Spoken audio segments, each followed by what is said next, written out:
Grammar and vocabulary as a puzzle. Imagine if there's before you a big puzzle, a 1,000-piece puzzle. Somehow, you're going to have to put together this monstrous puzzle. For many people, this is a daunting task. Putting together a huge puzzle is a lot like learning English or any foreign language for that matter. There are so many pieces that you have to make fit together. Your goal in doing this is to make the picture on the box. For many people, putting together a puzzle is a lot like not having a picture on the box to be their guide. Or losing the box and trying to remember what it looked like so that you can put the puzzle together accurately. Without that picture, putting the puzzle together frustratingly takes so much more time.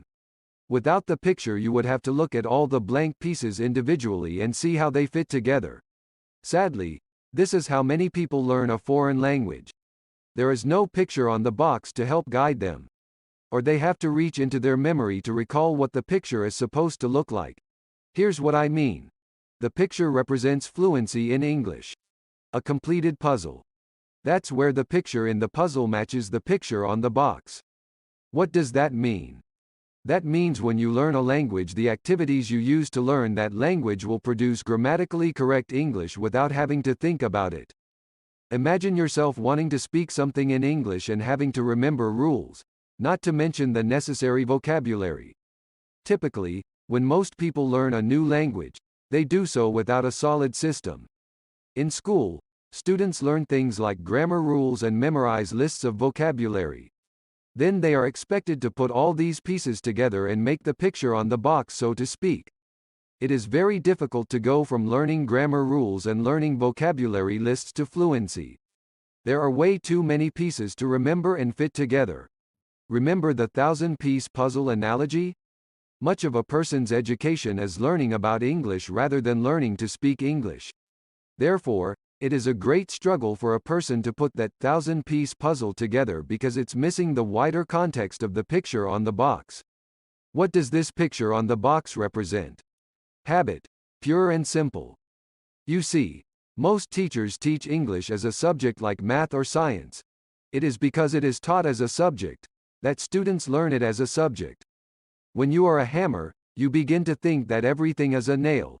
For instance, you can study about grammar at school or at academies, but when you have to speak English, can you do so without thinking just like you do in your mother tongue?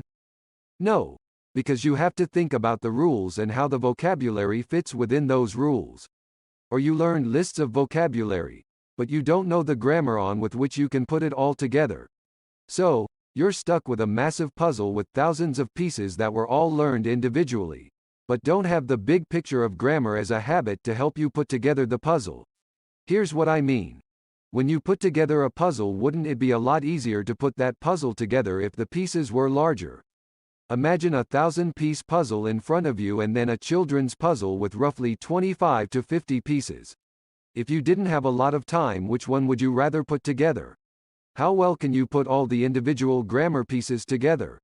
I'm talking about when do you use the present tense? What are all of the ways you can use the present progressive? When do you use present perfect instead of past simple? How well can you use the vocabulary that you have worked so hard on? The fact is that there are thousands of pieces you need to solve the English puzzle, to speak English like a pro. I'll begin to answer these questions in the next video. Grammar as a habit and not a subject.